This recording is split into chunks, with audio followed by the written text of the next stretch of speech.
D'abord, bonjour à toutes et à tous. Je suis heureux de retrouver une audience, un public, des humains en chair et en os, et pas à distance.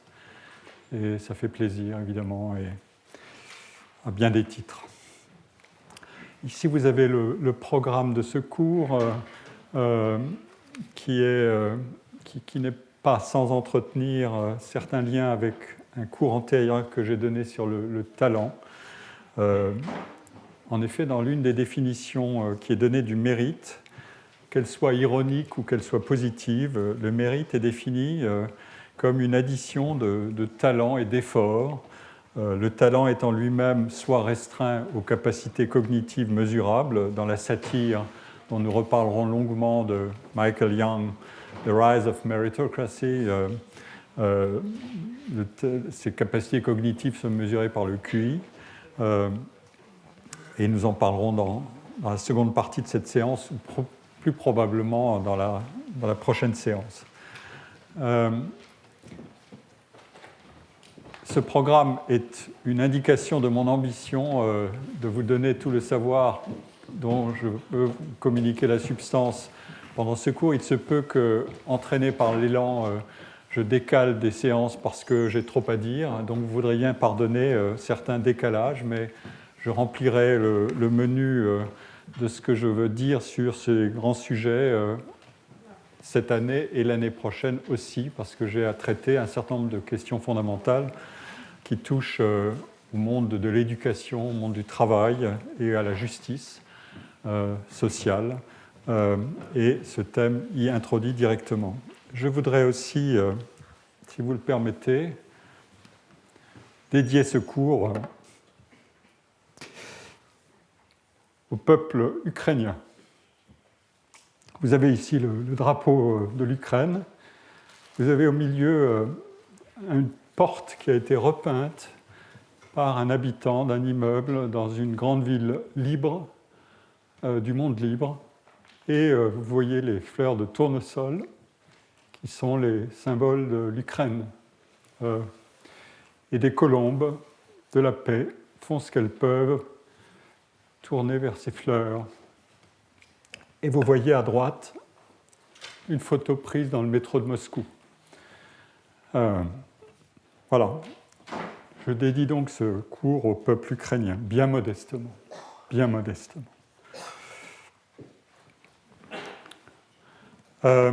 Pour vous donner une idée de l'actualité des questions qui touchent au mérite et à la méritocratie, je vais vous donner d'abord quelques repères. D'abord des graphiques construits à l'aide d'un outil qu'on connaît bien, qui s'appelle Ngram Viewer, qui est un outil de Google. C'est un outil qui permet d'observer l'évolution de la fréquence d'un ou plusieurs mots ou groupes de mots à travers le temps dans des sources imprimées à partir de la base de données textuelles de Google Books. C'est le meilleur outil que je connais. J'espère qu'on en inventera d'autres. Il n'y a pas de monopole à imaginer sur une telle source et surtout ce qu'elle veut produire. Mais voilà ce que ça donne. Et j'ai donc exploré les thèmes ou les termes de mérite. Pardon, il faut que je me réhabitue. Zut.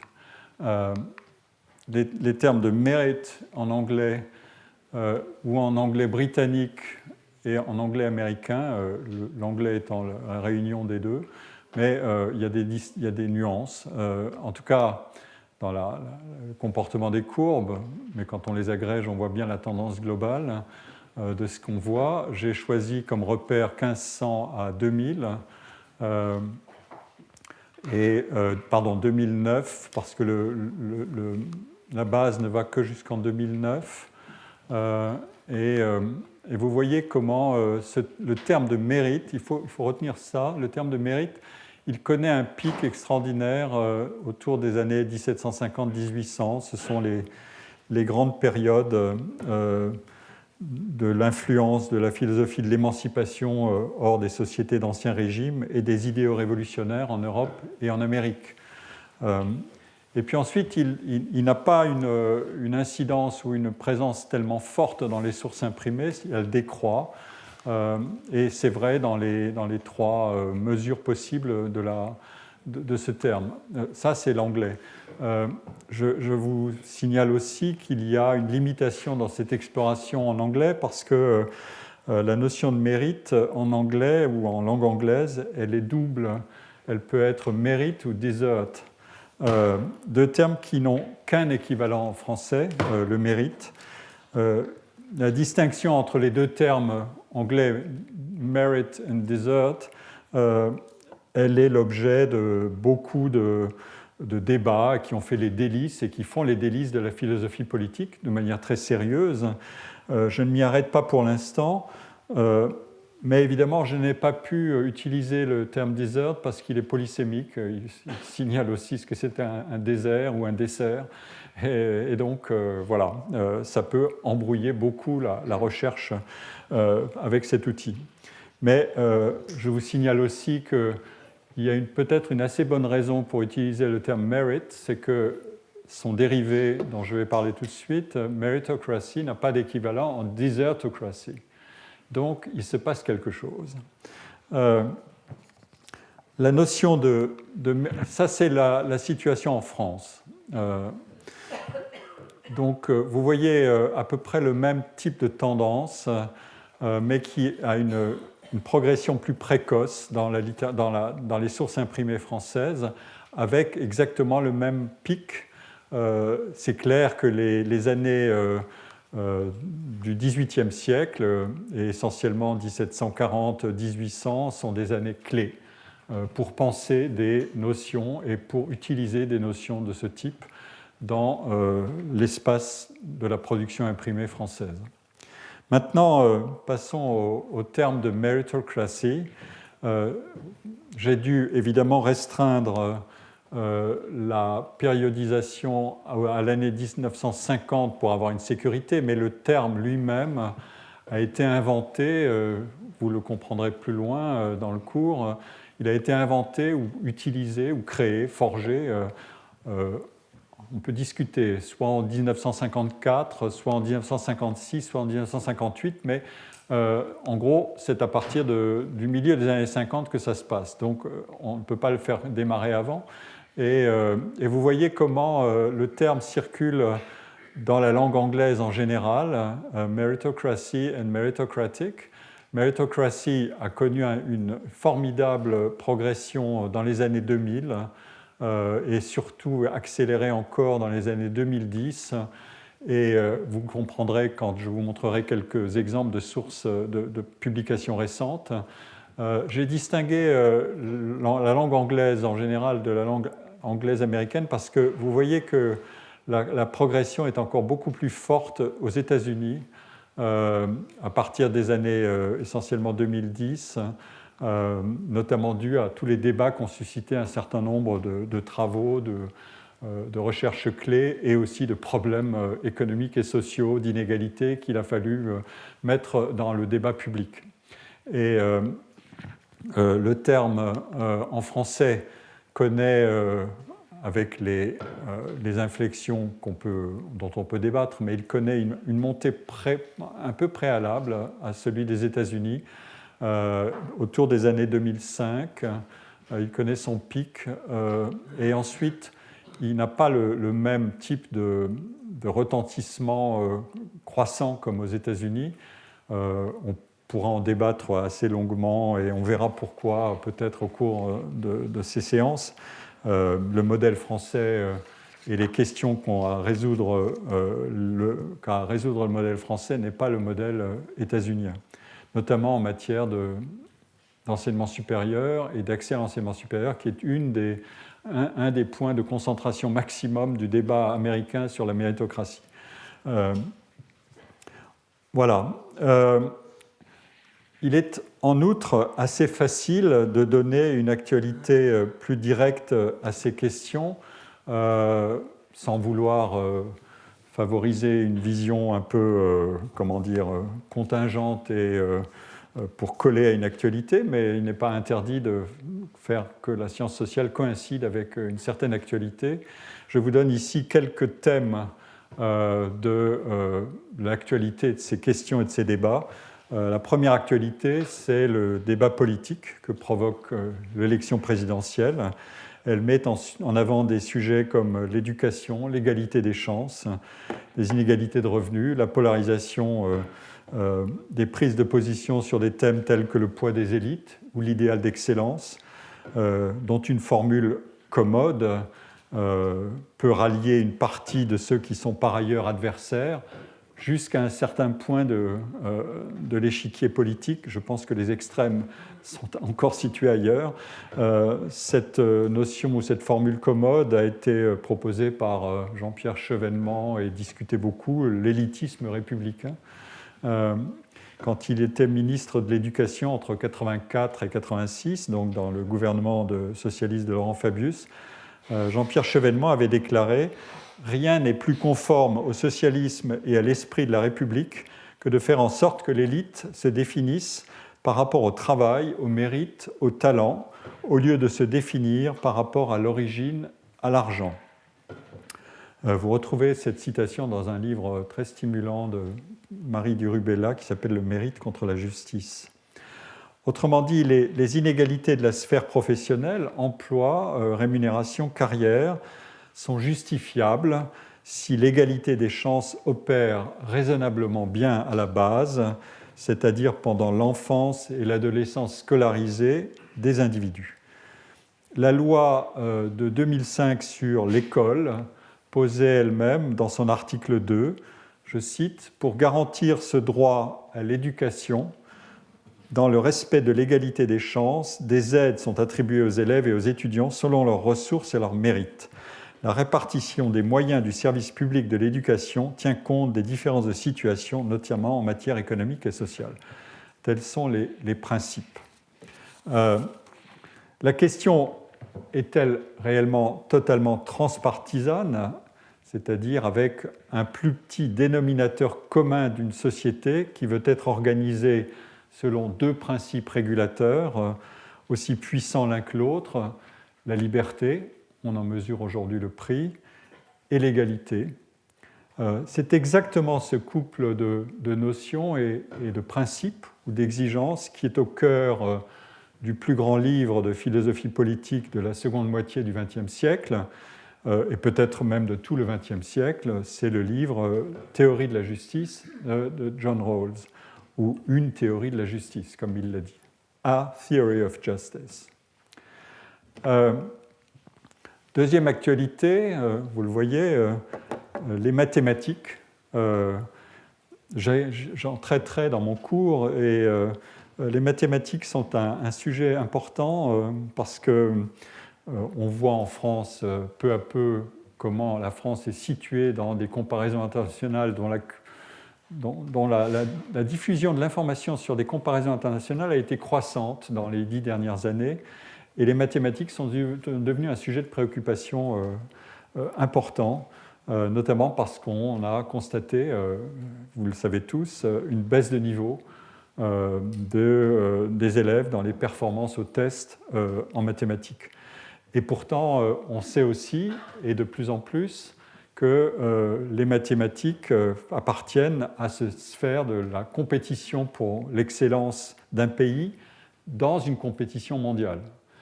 Les transformations technologiques, le poids de ce qu'on appelle numératie par rapport à littératie change avec l'architecture des emplois, avec les innovations et avec l'entrée dans la compétition mondiale de pays qui sont extrêmement désireux de se tailler leur pleine place et qui parfois ont des scores ou des performances en mathématiques qui sont extraordinaires ou très élevés. J'y reviendrai. Et donc, les mathématiques sont, et je le développerai plus loin, une discipline qui est plus méritocratique en principe que les autres, ou que beaucoup d'autres. Et donc, elle s'invite à la table de cette actualité, je crois, de manière légitime. La troisième actualité, c'est la fameuse question des grandes écoles, la formation d'élites étudiantes, mais aussi la formation d'un service public de la haute fonction publique. Vous savez que l'ENA a été remplacée par l'Institut national du service public. Et au cœur de la formation de la fonction publique, il y a la dimension du mérite. et de l'égalité des chances devant l'accès à des carrières qui ne doivent tenir aucun compte des origines individuelles et qui doivent offrir à tous une chance aussi égale que possible. Alors, est-ce que ces réformes vont vers la diversité ou sont une réforme de plus? Voilà une question qui peut être radicalisée à certains égards quand, pour citer le titre d'un ouvrage célèbre de Pierre Bourdieu, La noblesse d'État peut-elle être réformée ou doit-elle être abattue? Mais au nom de quel substitut? Telle est une des questions qui sont à l'actualité de tous les débats sur le mérite et la méritocratie. Quatrième actualité, comment assurer la croissance économique d'un pays, qui est la condition sine qua non de la mobilité sociale. Cette mobilité sociale qui est un des leviers pour redistribuer les cartes des destins sociaux, des destins individuels. Ce fameux ascenseur social qui est en panne peut-il être remis en mouvement, ou alors s'agit-il d'un simple escalator, c'est-à-dire que les écarts entre les individus sont conservés, mais l'escalator monte en période de croissance économique.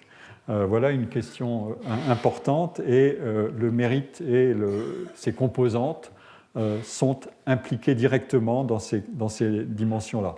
Autrement dit, promettre l'égalité des chances et un idéal méritocratique a moins de chances de parvenir à une réalisation quand on est dans un monde sans mobilité sociale et donc aussi dans un monde sans croissance économique, la croissance économique n'étant pas le seul levier, mais un levier important. Cinquième actualité, puisque j'ai parlé de l'équation que Michael Young, l'inventeur de la notion de méritocratie, a citée tout à l'heure, que j'ai citée tout à l'heure, c'est-à-dire le mérite, c'est le talent ou les aptitudes plus l'effort. Eh bien, que valent aujourd'hui l'effort et le travail, qui sont un de ces piliers de l'équation méritocratique? Est-ce qu'ils sont des instruments d'émancipation ou alors de subordination aliénante, et sous quelles conditions l'un ou l'autre? Pour vous donner un autre aperçu de l'actualité de la question de la méritocratie, je cite ici, j'ai fait une petite exploration bibliographique qui est loin d'être exhaustive, mais qui vaut ce qu'elle vaut. J'ai pris un certain nombre d'ouvrages dans la langue anglaise ou anglo-américaine, à gauche et en haut à droite, et en caractère rouge dans la littérature française, qui traitent du sujet du mérite et de la méritocratie. Pour vous donner juste une idée de la coïncidence entre les courbes que vous avez vues tout à l'heure et cette revue bibliographique rapide, ici commence la production de 2012 à 2021.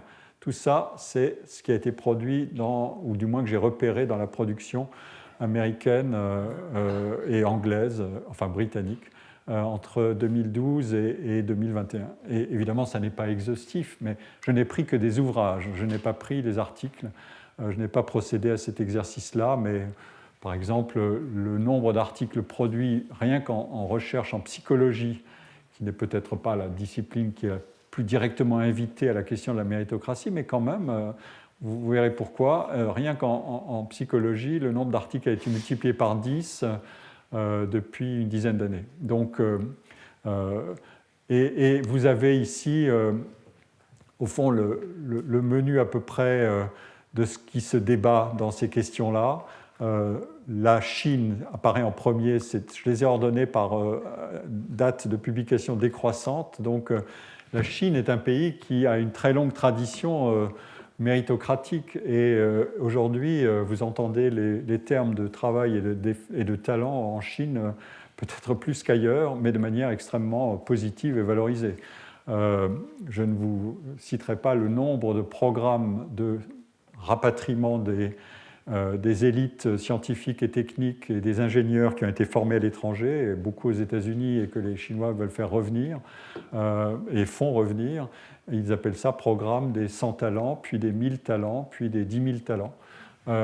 Et la Chine est une grande, en quelque sorte, une grande patrie de la méritocratie. C'est une patrie millénaire quand elle a dû former ses élites pour gouverner le pays, et comment les recruter, par des examens et par une forme de rationalité de la bureaucratie, dont on peut discuter, y compris aujourd'hui évidemment, puisque derrière la méritocratie formelle, il y a toujours les menaces de la corruption ou de la reproduction des élites entre elles, ce qui a amené d'ailleurs le président actuel chinois à couper un certain nombre de robinets pour dire attention, une élite sociale est en train de se former qui va constituer une caste qui va se reproduire.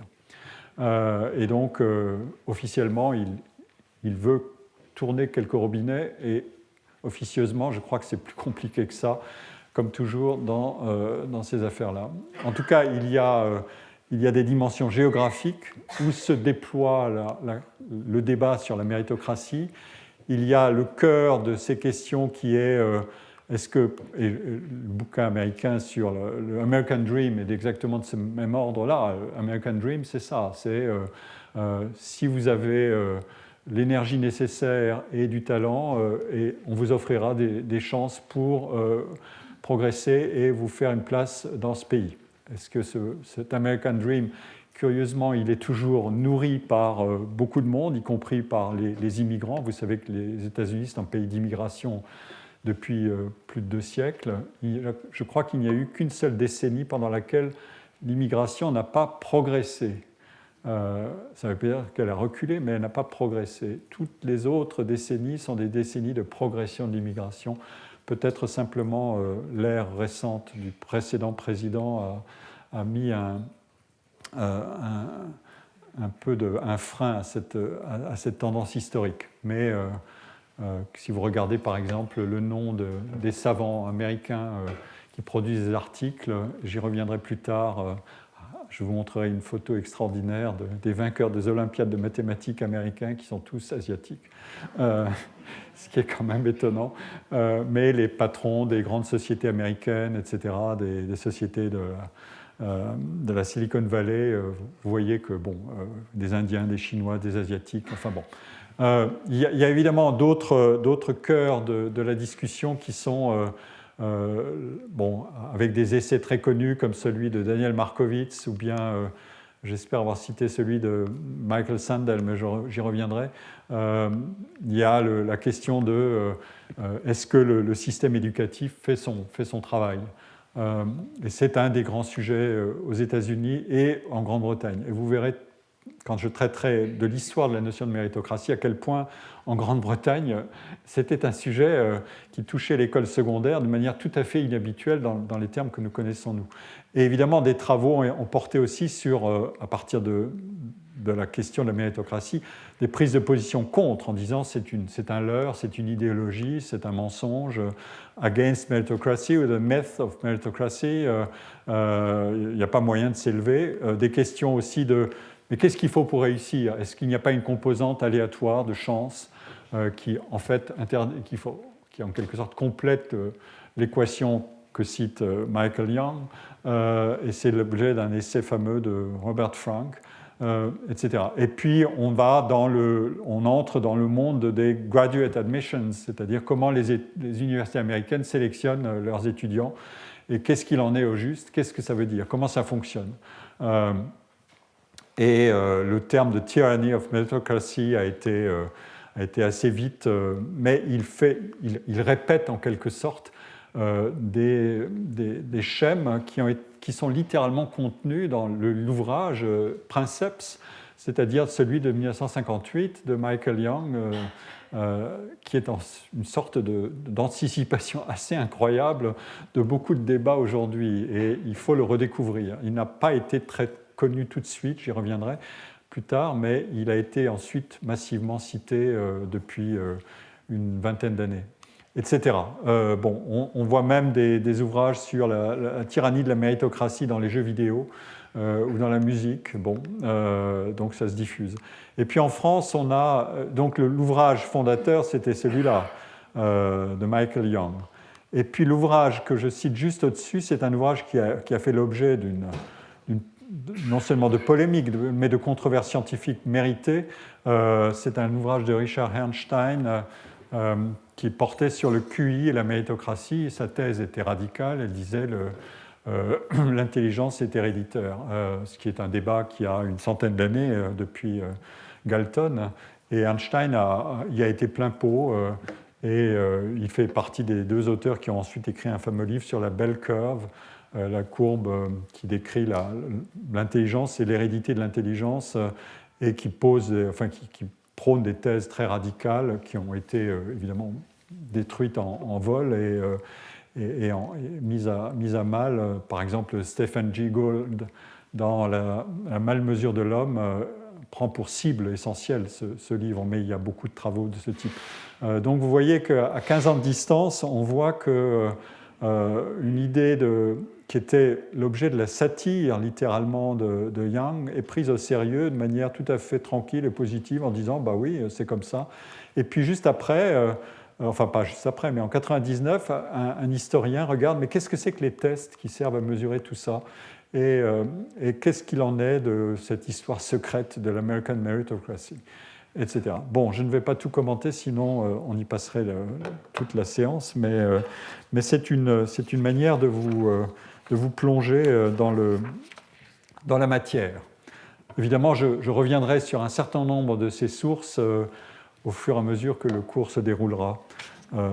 Alors, la question que pose mon cours, mérite et méritocratie, motiver l'égalité ou l'inégalité, elle peut recevoir une réponse assez simple, mais à condition qu'on sache définir le mérite. Et la question peut être réécrite ainsi: fournir une motivation à l'inégalité des résultats, position professionnelle, niveau d'études atteint, réalisation de soi dans un plan de vie désiré ou désirable. Ce sont autant de déclinaisons possibles du thème de la méritocratie, moyennant l'égalité ou l'égalisation des chances d'atteindre ces résultats. Mais au cœur de cette redéfinition, on n'a pas encore une idée très précise de ce qu'est le mérite et de ce qu'est la méritocratie. Et il est paradoxal, mais je vous le montrerai après la première partie, il est paradoxal de constater que la notion de méritocratie, qui est dérivée de celle de mérite, peut recevoir en réalité une définition beaucoup plus simple que celle de mérite. Et donc, on va s'attaquer à un exercice d'analyse sémantique et conceptuelle pour savoir ce que c'est que le mérite. Alors, pour fixer quelques repères, je vous propose d'explorer, par exemple, le dictionnaire. Ici, je prends le dictionnaire du Trésor de la langue française, qui distingue plusieurs dimensions. La dimension morale du mérite, c'est une valeur morale procédant de l'effort de quelqu'un qui surmonte des difficultés, je cite, par sens du devoir et par aspiration au bien. Donc la notion est chargée ici.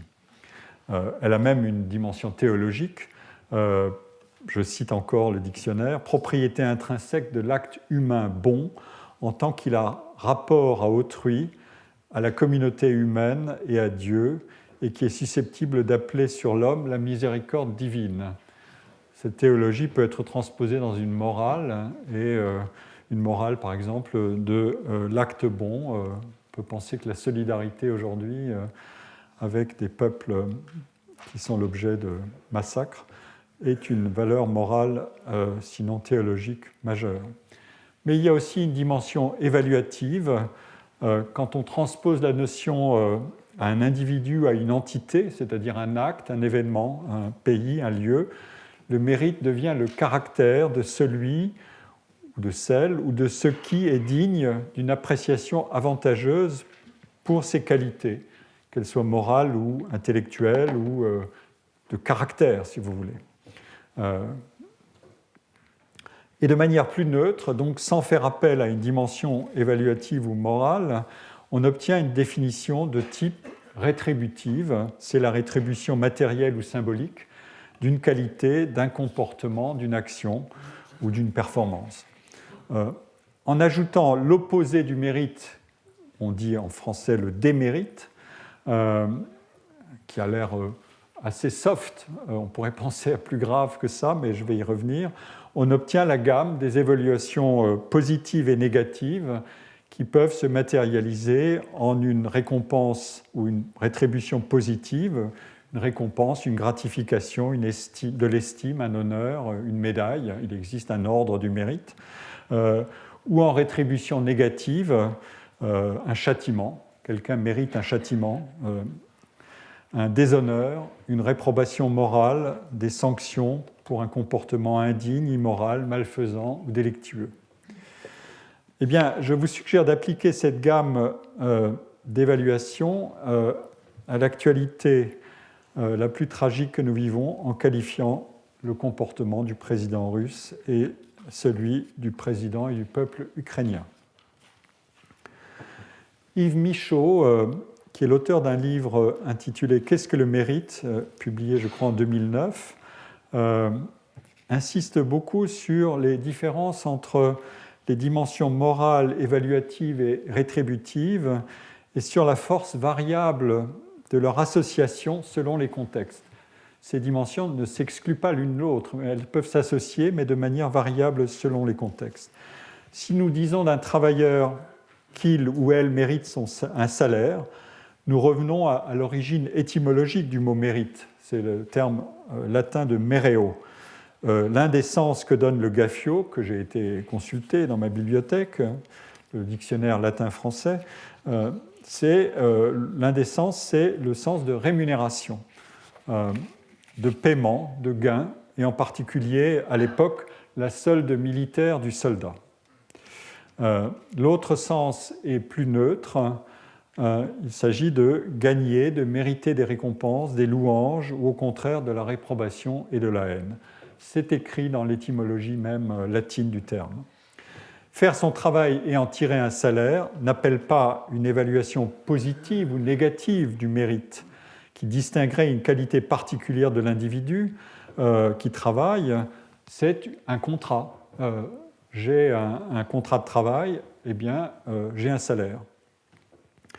Il faut donc ajouter une ou plusieurs caractéristiques à la situation de travail rémunéré pour ajouter une dimension évaluative ou morale. Par exemple, ce travailleur a dû réaliser sa tâche dans des conditions inhabituellement difficiles. Il mérite vraiment son salaire ou alors il mérite une prime. Ou alors ce travail a fait beaucoup d'efforts pour acquérir la compétence nécessaire à l'exercice d'un nouveau métier. Il surmonte la difficulté, comme la première définition plutôt morale le dit, mais il n'y a que dans un contexte particulier de qualification morale ou éthique, comme celui qu'invoque Max Weber dans son fameux essai sur l'éthique protestante et le capitalisme, que cet effort va mériter une louange morale. Weber souligne dans ce fameux essai l'association entre les efforts de réussite et la moralité. Il affirme que c'est un devoir moral de fournir un effort et des efforts pour entreprendre de réussir. En d'autres termes, la réussite de sa vie est étroitement liée à des idées de devoir et d'obligation et fait partie d'un devoir moral plus large. C'est ce qu'il décèle dans l'éthique protestante qui, selon lui, a été l'un des socles de l'expansion ou de l'essor du capitalisme.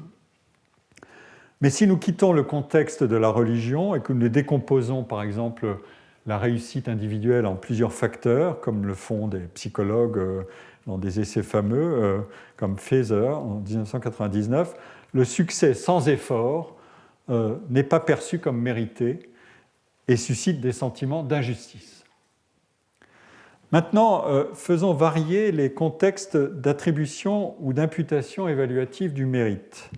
Je vais vous donner toute une liste d'exemples. Je peux les lire rapidement.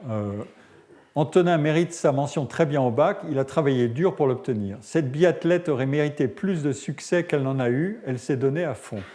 Juliette Sauvet, ce sont des noms imaginaires, mérite le poste, elle est la candidate la plus qualifiée.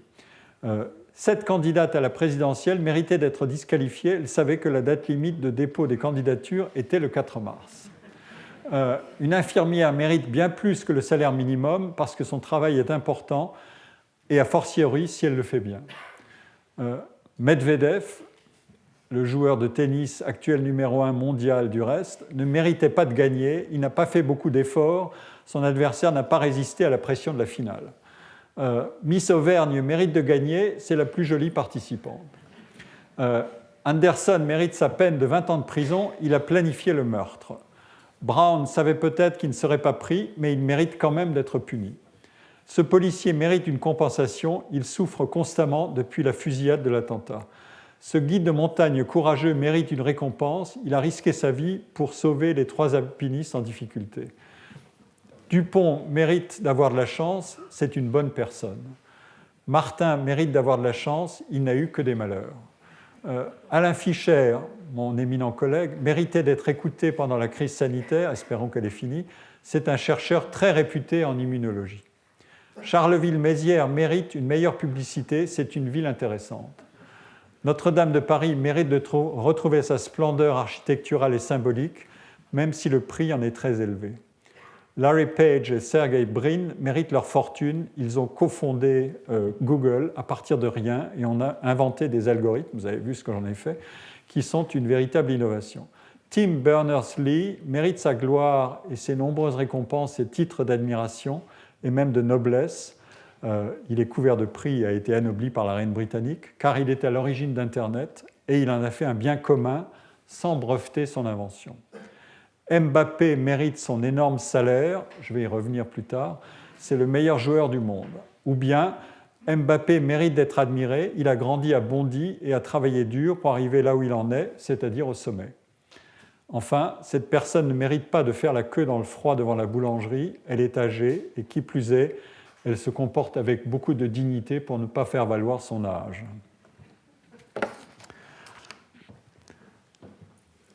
Vous voyez à travers cette somme d'exemples que le jugement ou l'attribution de mérite sont une sorte de bain quotidien. Et les exemples que j'ai donnés montrent que le jugement ou l'attribution de mérite s'applique à des situations ou des éléments de jugement très variés.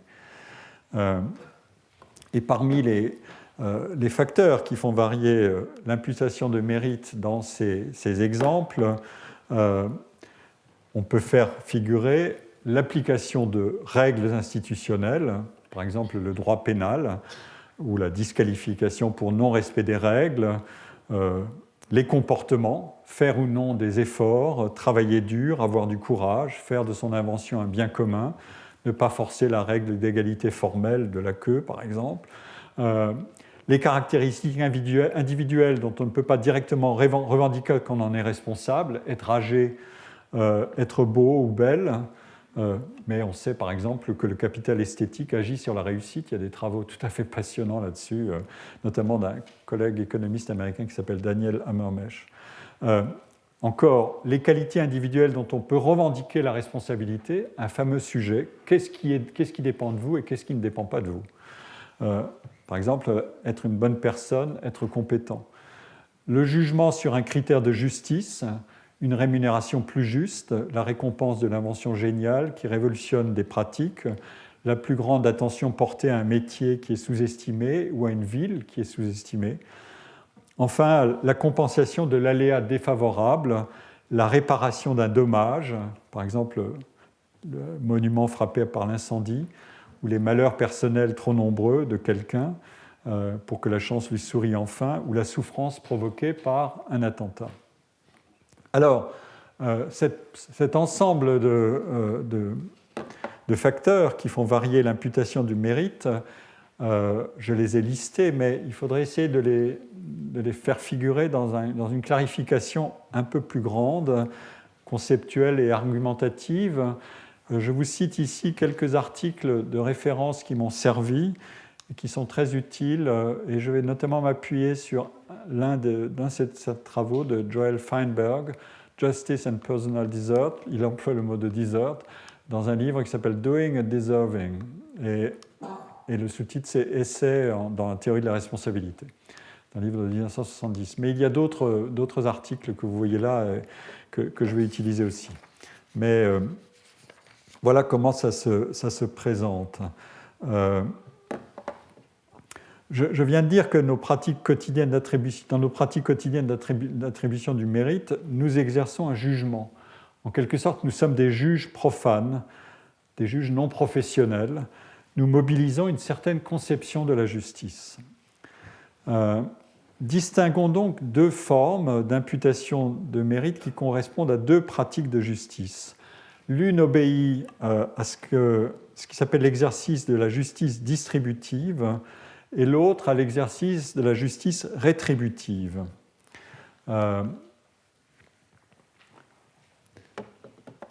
Dans quel cas mobilisons-nous une conception distributive, par exemple celle qui alloue une récompense, un prix ou un diplôme? Ici, je vais suivre le raisonnement de Joel Feinberg. Dire de quelqu'un qu'il mérite quelque chose, ou elle mérite quelque chose, c'est poser qu'il existe une certaine forme de conformité avec des normes conventionnellement acceptées de comportement ou de moralité. Et c'est dire aussi que la personne est éligible à, elle est qualifiée pour, ou elle est habilitée à recevoir quelque chose qu'elle peut revendiquer ou à quoi elle peut estimer avoir droit, ou tout simplement qu'elle devrait avoir. Être éligible à, mettons, un prix littéraire, ou une fonction, ou un emploi, ou une gratification veut dire satisfaire à un certain nombre de conditions qui sont définies par des règles ou par un principe régulateur. Pour parler de l'élection présidentielle, il y a des conditions pour se présenter. Un candidat, une candidate doit avoir la nationalité française, avoir 18 ans révolus, être électeur, ne pas être privé de ses droits d'éligibilité par une décision de justice, ne pas être placé sous tutelle ou curatelle, avoir satisfait aux obligations imposées par le Code du service national, faire preuve de dignité morale sans que cette notion soit précisément définie. Intéressant. Et puis, il y a des formalités, recueillir le parrainage d'au moins 500 élus à temps et remplir une déclaration de patrimoine. Donc, l'éligibilité, au sens général ou précis ici, c'est satisfaire un certain nombre de conditions préliminaires nécessaires et certainement importantes. Être qualifié pour une récompense, une allocation de mérite, dépend aussi d'une règle. Il s'agit de remplir une condition suffisante, comme obtenir la majorité des voix, la majorité absolue des voix lors de l'élection présidentielle, ou franchir le premier la ligne d'arrivée dans une course. Et la victoire procure à celui ou celle qui est ainsi qualifié le droit d'obtenir ce à quoi il ou elle aspirait, c'est-à-dire le prix de la victoire. Et est-ce que nous nous rapprochons du mérite ? Il pourrait y avoir des milliers de candidats à l'élection présidentielle, mais combien mériteraient-ils de l'être ? Inversement, on entendra dire plus ou moins abondamment que le vainqueur ou la victorieuse ne méritait certainement pas de l'être. Mériter de devenir président ou présidente par la voie d'une compétition électorale, c'est donc encore mériter de devenir, c'est encore ajouter autre chose, des qualités requises pour obtenir ce qui est jugé mérité. Par exemple, être intelligent, honnête, impartial, exemplaire, compétent, avoir un programme qui est bon pour le pays et l'habileté de savoir comment le mettre en œuvre. Ces qualités pour mériter la fonction par l'élection compétitive ne font pas l'objet de règles, celles-là. Elles ne sont pas nécessaires ou suffisantes. Ce sont les conditions qui étaient nécessaires et suffisantes ont déjà servi à définir qui était éligible et qui était qualifié pour la compétition. Ces qualités dont je viens de parler sont l'objet d'un jugement individuel, celui de l'électeur votant, et l'objet de multiples discussions et échanges interpersonnels et d'arbitrage entre de multiples jugements émis de toutes parts, puis d'évaluation au moment de voter. Pour affirmer que X mérite Y, il faut donc avoir des raisons à donner pour énoncer en fonction de quelles qualités ou de quelles actions accomplies la personne mérite quelque chose. Difficile de dire, par exemple, que Dupont mérite notre gratitude si Dupont n'a rien fait de particulier. On pourrait en faire un thème de roman, l'homme sans qualité, etc. Dire que Dupont a mérité ma gratitude veut dire que je dois me préparer à répondre à la question « mais pourquoi au juste ?» Autre question ou autre condition, il faut s'assurer que l'individu à qui est attribué le mérite soit bien l'auteur de l'action ou de la performance ou le détenteur des qualités en question, et lui et personne d'autre. Si, pour reprendre l'exemple de Joel Feinberg, si un étudiant mérite une excellente appréciation dans un cours, ça doit être en raison de certains faits qui le concernent, ses performances antérieures ou ses capacités avérées récemment, ou son surcroît d'effort qui peut ajouter en quelque sorte à l'évaluation d'une performance actuelle. Si un professeur lui donne une bonne note, en revanche, simplement pour calmer l'angoisse de ses parents inquiets, il est inconcevable d'attribuer du mérite à l'étudiant pour cette bonne note. Mais on pourrait d'ailleurs discuter le point de savoir si l'enseignant qui a agi ainsi est lui-même méritant ou pas. Après tout, il peut chercher à soigner ses relations avec les parents de ses élèves. Et il avait peut-être du mérite à dévier du cours normal de l'évaluation. Allons un peu plus loin en distinguant les bases du jugement et les différents objets de l'imputation du mérite. Mériter une bonne note en cours de mathématiques n'est pas la même chose que mériter une indemnisation de son chômage. Alors ici, je vais vous proposer 5 classes de cas que j'emprunte à Feinberg et que j'ai modifié en fonction de mes besoins. Il y a un cas, le cas numéro 1, c'est celui de le mérite dans des compétitions qui décernent des prix pour la victoire. On peut entendre le terme compétition au sens plus ou moins large. Le cas numéro 2, c'est le mérite dans les opérations pour noter et évaluer. Le mérite numéro 3, le mérite exprimé dans des récompenses ou dans des sanctions et châtiments. Donc il est binaire.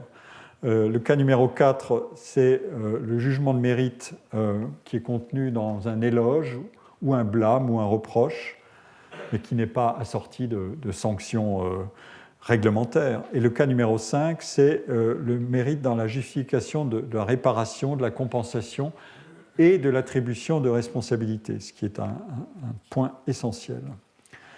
On pourrait aussi citer d'autres cas, les honneurs ou les gains économiques, par exemple, mais ce sont en réalité des combinaisons de ces cas de base.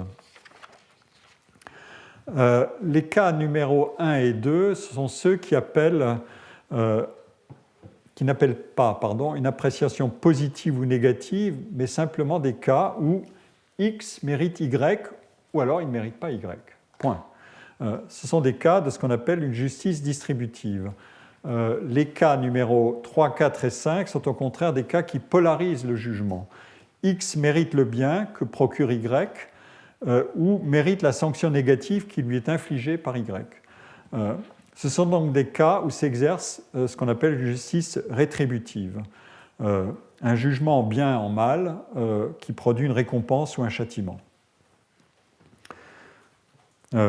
Le jugement, j'ai rappelé ici la fameuse théorie aristotélicienne de la justice en bas de la diapositive.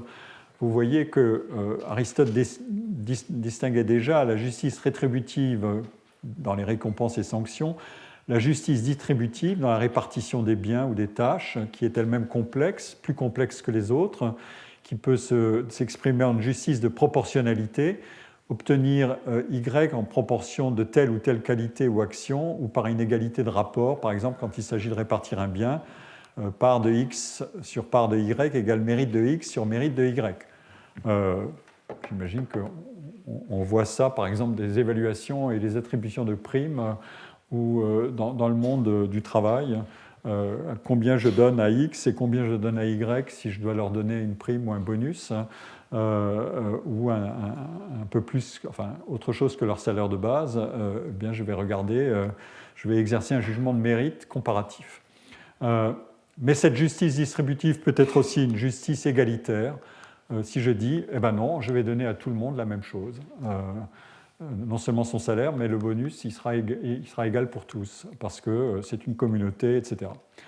Et puis il y a, dans la théorie d'Aristote, mais je ne m'en servirai pas ici directement, il y a la justice commutative, qui est la justice dans les échanges et les contrats. Il faut respecter des règles du jeu précises, c'est fixé par un cadre, par exemple l'échange marchand et le droit des contrats. Alors, prenons le cas numéro 1, le mérite dans des compétitions. Pensons, c'est facile, aux courses, aux jeux, aux tournois, aux concours de toutes sortes. Les talent shows actuels en télévision raffolent de ce format de concours, The Voice, MasterChef, etc. On en a de toutes sortes. C'est une sorte d'école de base du jugement de mérite et de l'éloge de la méritocratie. On y décerne des médailles, des distinctions, des titres et des sommes d'argent. Dans tous les cas, ce sont des expressions tangibles d'admiration, de reconnaissance du talent, de moyens d'honorer un vainqueur. Le propre de ces compétitions est qu'il y a un ou une vainqueur, mais même si on peut faire monter sur le podium plusieurs personnes, mais le vainqueur takes all, il rafle tout, ou l'essentiel, ou la totalité de l'admiration. S'il n'y a pas de vainqueur, s'il n'y avait pas de vainqueur, il n'y aurait aucun mérite à gagner. Voilà l'essence de ce cas. La rémunération des innovateurs entrepreneurs aujourd'hui peut s'inscrire peut-être dans ce cadre si elle repose sur une compétition, une course à la priorité pour innover, puis pour développer un marché et se maintenir en tête malgré l'arrivée de nouveaux concurrents. Et le grand sport de l'innovation à l'ère digitale actuelle, vous le savez, c'est de rafler toute la mise si on est le premier et si on parvient à scale up, c'est-à-dire à se développer en changeant d'échelle. C'est l'objet du fameux livre The Winner Takes All Society de Frank et Philip Cook. Et donc c'est l'importance du gain personnel qui devient problématique et qui peut totalement distordre le critère de proportionnalité et de la justice distributive. Les rémunérations gigantesques des dirigeants sont-elles justifiables alors que l'entreprise est une communauté quand les écarts de rémunération ne sont plus de 1 à 20 ou de 1 à 40, mais de 1 à 300 ou 400. Dans le cas des tournois ou des concours ou de compétitions à proprement parler, personne ne peut être un gagnant partiel. Soit on mérite le prix, soit on ne le mérite pas. Et il n'y a pas non plus de degré dans le mérite de gagner. Je ne mérite pas plus ou moins ma victoire à ce championnat d'échecs, je l'ai gagné ou non. Hervé Letellier a bien gagné le prix Goncourt 2020, mais si je dis que les autres finalistes auraient pu le mériter aussi, et si j'affirme par exemple que Jaili Amadou Amal aurait davantage mérité de gagner que Camille de Toledo, l'autre rival dans la dernière sélection, j'invente une sorte d'autre compétition. Dans la compétition pour le prix Goncourt gagné par Letellier, je ne peux pas dire que l'un ou l'autre de ces deux autres finalistes méritait plus la victoire parce qu'aucun des deux n'a gagné.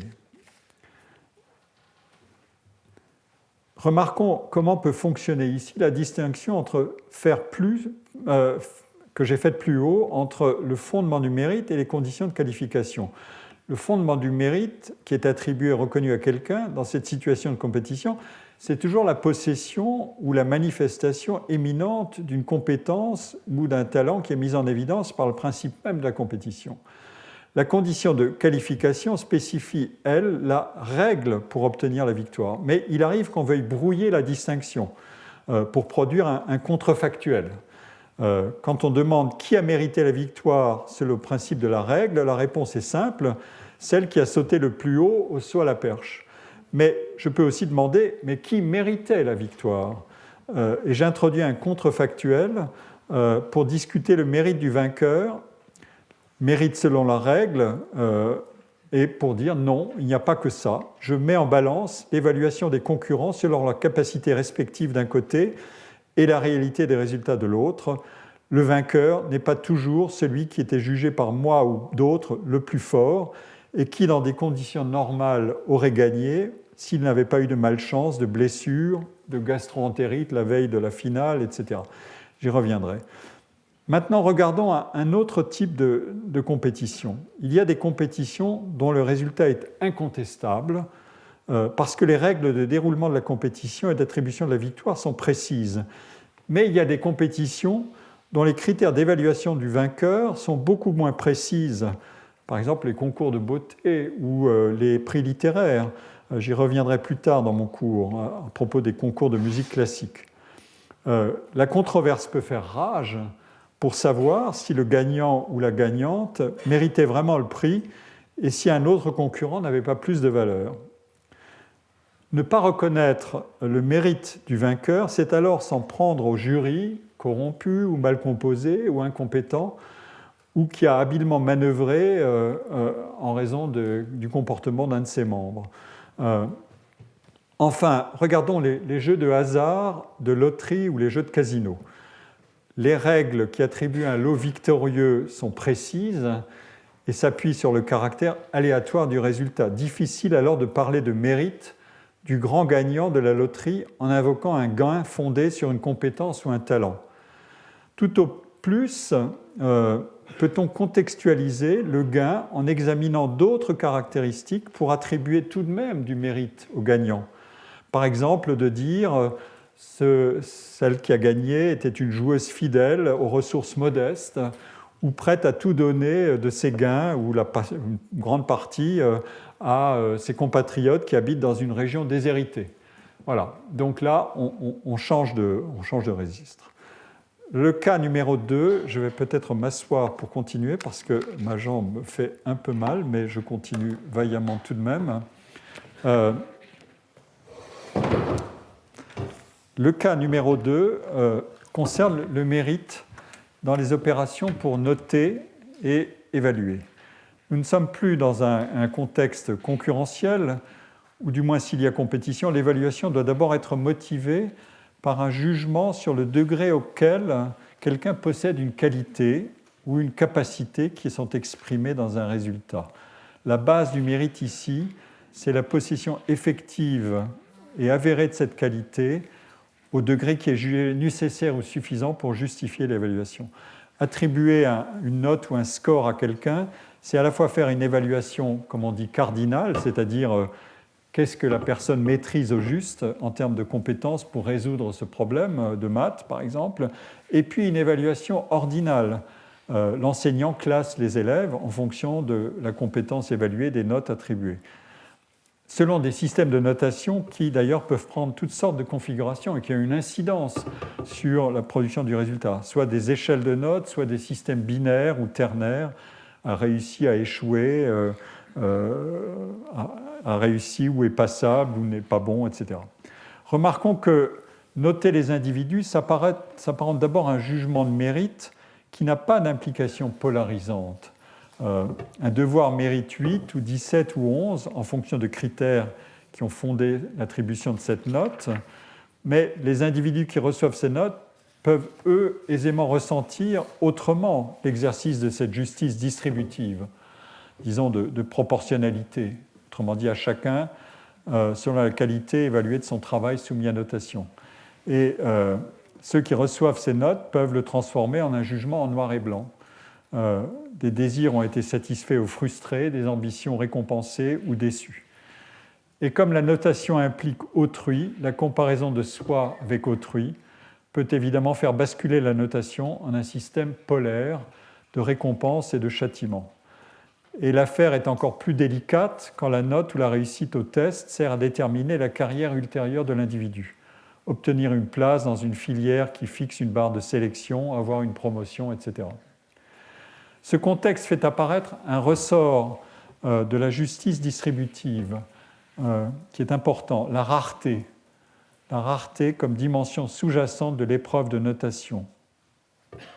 Si la note agit sur la chance de réussite à un concours sélectif, une note qui repose sur une évaluation proportionnelle à la capacité du candidat, notée dans l'épreuve, peut être ressentie comme une humiliation si les places sont rares.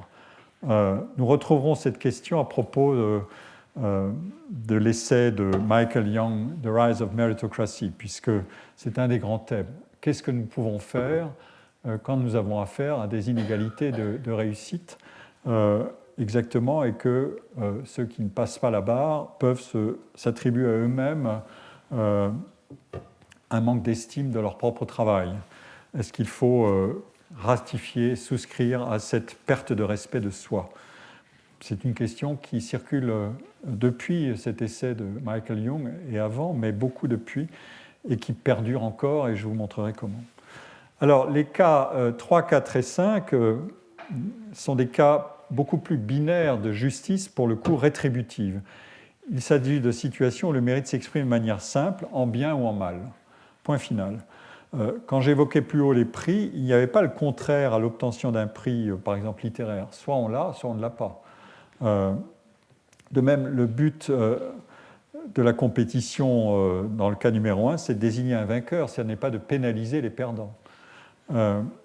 L'évaluation par des notes vise à estimer la maîtrise d'un savoir acquis, mais pas à blesser, du moins pas dans la règle qui est fixée. Ensuite, la question, comme je viens de le dire, c'est la perception. Cette dimension de punition ou de souffrance infligée à des perdants n'est pas le principe de l'opération de jugement de mérite via la procédure d'évaluation, mais ça peut être un de ses effets.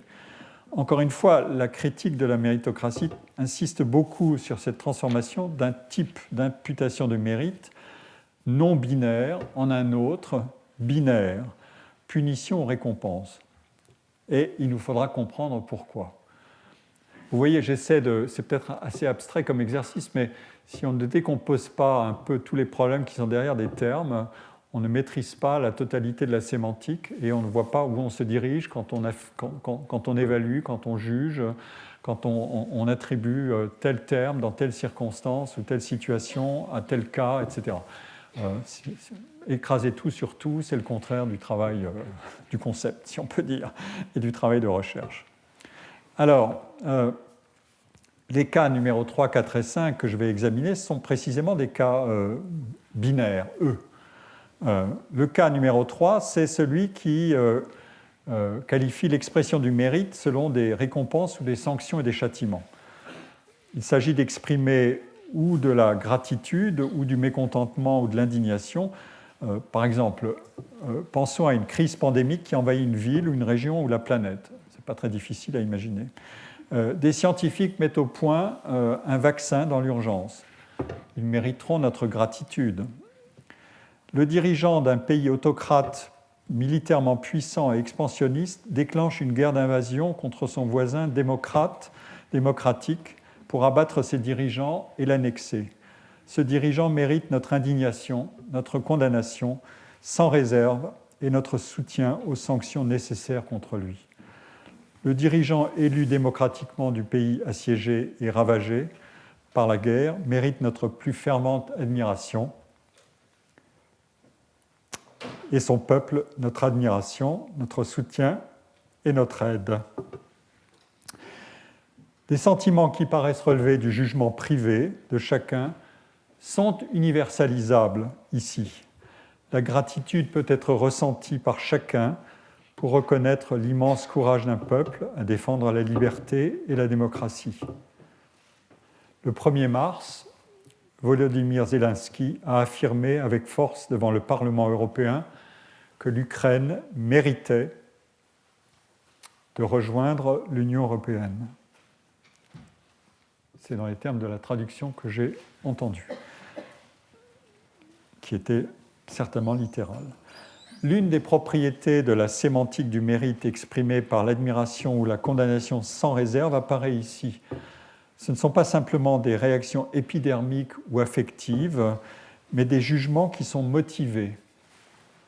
Chacun peut pratiquer une introspection pour se demander pourquoi il juge, positivement ou négativement, celui ou ceux qui méritent gratitude ou indignation. Le mérite est donc construit sur un travail du jugement.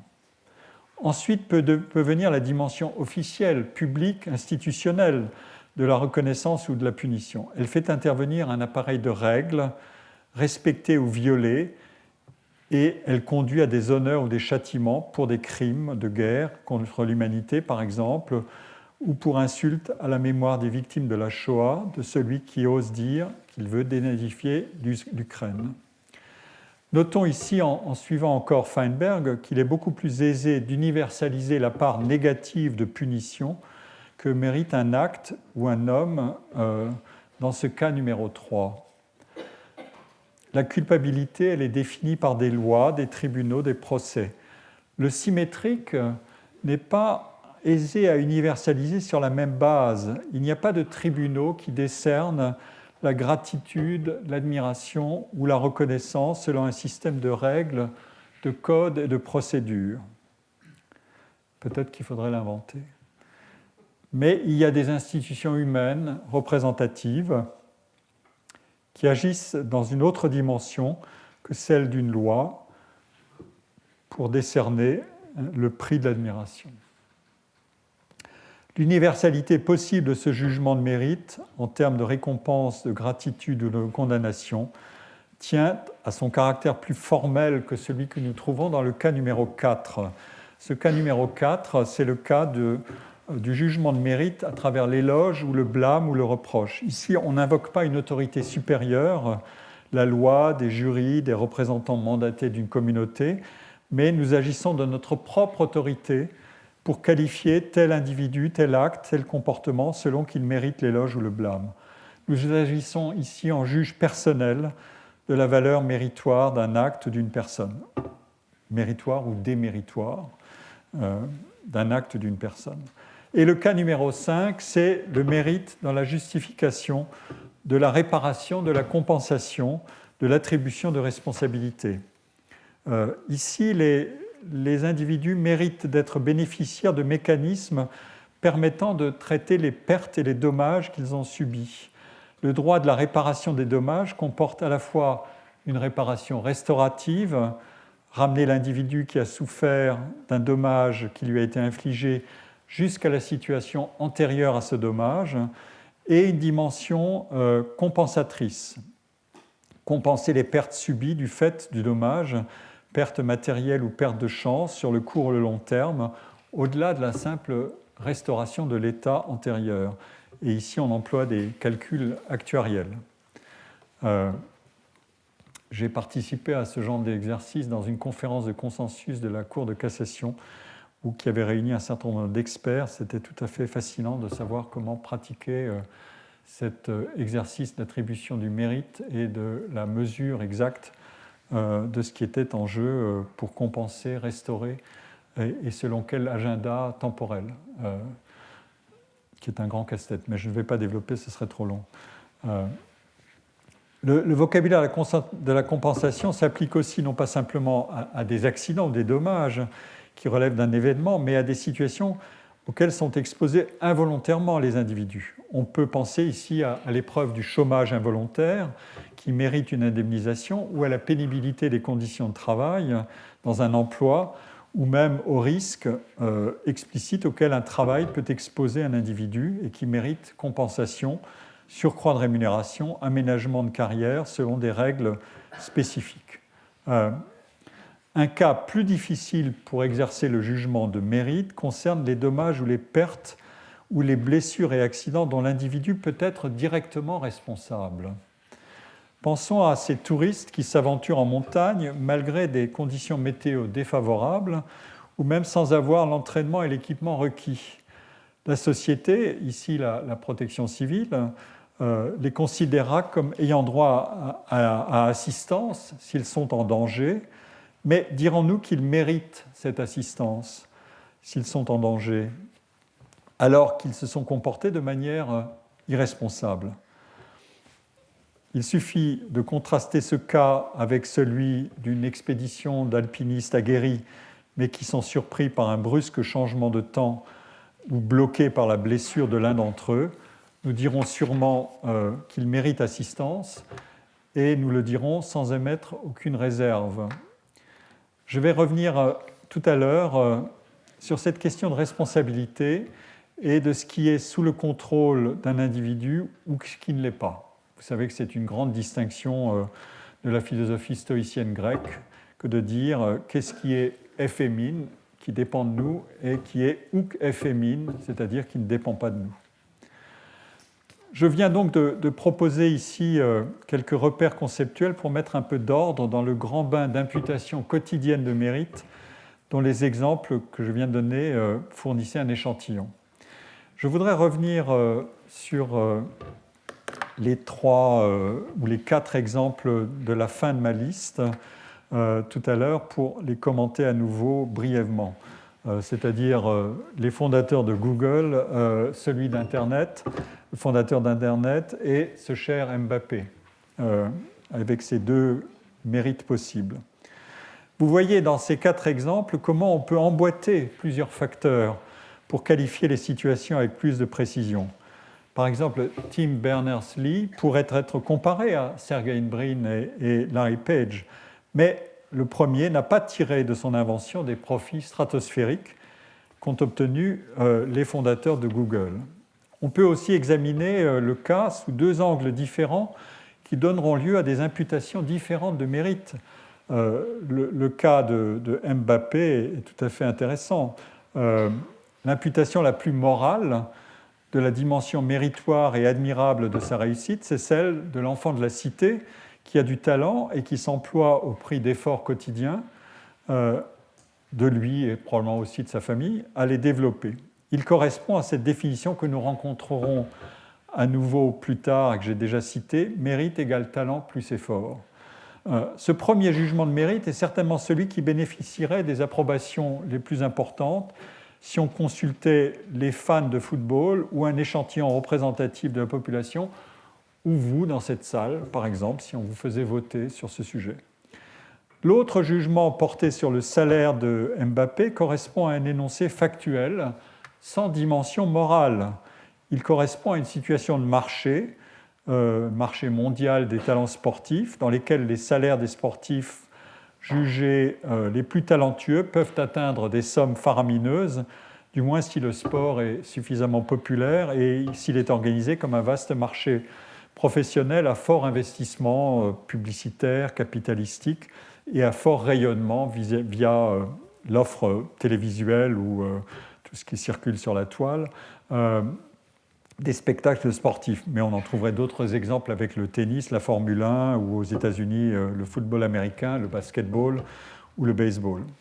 Dans un travail très original qui a été réalisé en 2009 et publié en 2011, Michel Forcé, Olivier Galland et toute une équipe de sociologues ont étudié la perception des inégalités et les sentiments de justice et ont publié leur enquête dans un livre qui s'intitule « Les Français face aux inégalités et à la justice sociale ». Et dans cette enquête, ils ont interrogé notamment un échantillon de la population sur le salaire dans différents métiers en posant 2 questions distinctes. À votre avis, combien gagne en moyenne une personne qui exerce une des professions suivantes ? Donc c'est un jugement où la personne doit donner son estimation de la réalité des gains, à savoir un ouvrier, un vendeur, un instituteur, un médecin, un ministre, un PDG et une star de football. Et l'autre question, c'était, à votre avis, combien devrait gagner une personne qui exerce une de ces professions ? Autrement dit, combien elle mériterait de gagner ? Bien sûr, les estimations et les souhaits peuvent varier selon la situation que connaissent les enquêtés eux-mêmes. C'est-à-dire si je gagne raisonnablement bien ma vie, et si j'ai une éducation qui me permet d'avoir une information assez sophistiquée sur la hiérarchie des salaires dans la société, je ne vais pas estimer le salaire réel des individus de la même manière qu'à l'inverse. Mais il y a un résultat qui est assez simple, que je vais juste vous donner maintenant. Les stars de football sont à la fois la profession dont le salaire estimé par les enquêtés est le plus élevé de toutes ces professions, 4 à 5 fois plus que le salaire estimé d'un PDG. Et c'est aussi la profession pour laquelle le salaire souhaité, ou mérité en quelque sorte, par le jugement de mérite de l'individu enquêté, devrait être réduit le plus fortement si les enquêtés pouvaient fixer le salaire. Dans ce cas, les enquêtés diviseraient le salaire des footballeurs par 10 et rapprocheraient leur salaire souhaité, ce salaire souhaité pour les footballeurs, du salaire souhaité pour les PDG. En revanche, pour les PDG, ils ne diviseraient le salaire que par 2 par rapport à ce qu'ils ont estimé. Donc vous voyez comment ça se passe. Pourtant, notez aussi, c'est un sujet intéressant, que la tolérance aux inégalités dans le sport, de salaire dans le sport, est beaucoup plus grande que la tolérance aux inégalités dans les entreprises. Voilà une question intéressante qui est un joli casse-tête, et j'espère qu'on y reviendra.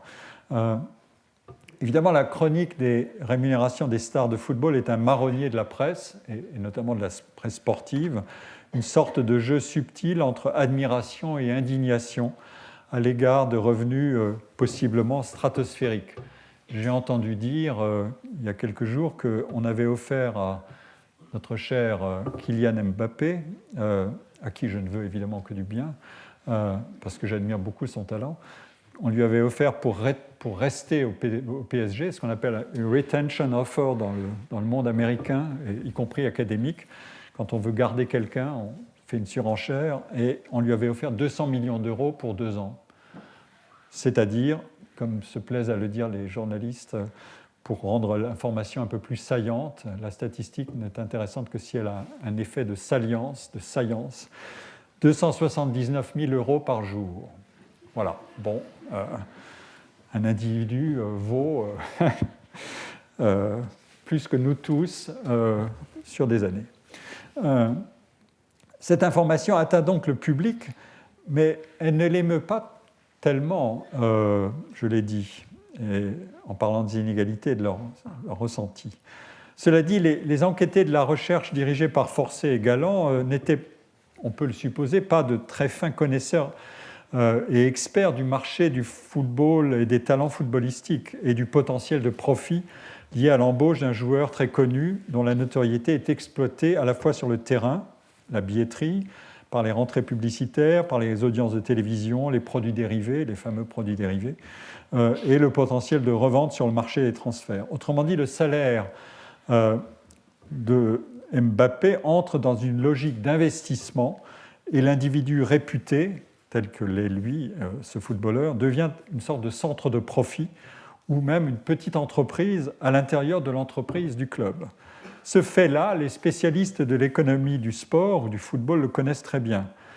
C'est ce qui avait conduit un journaliste britannique à écrire, lors du transfert de ce cher Neymar au Paris Saint-Germain en 2017, pour la somme à l'époque record de 220 millions d'euros, c'est une manie ces sommes, que c'était donné, ou que c'était en fait une super affaire, un deal, un big deal, comme dirait l'autre.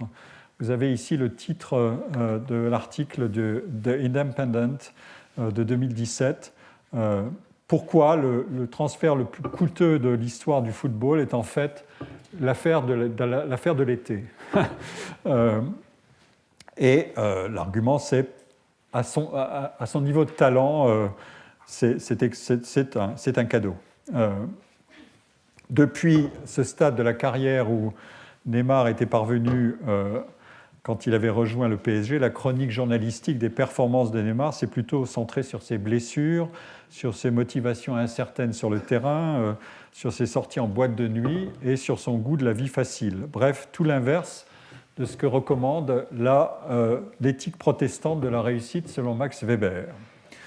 Et Neymar a peut-être fini par oublier les conditions de sa réussite, du moins s'il avait connu auparavant des temps plus difficiles où produire plus d'efforts était indispensable pour réussir au plus haut niveau.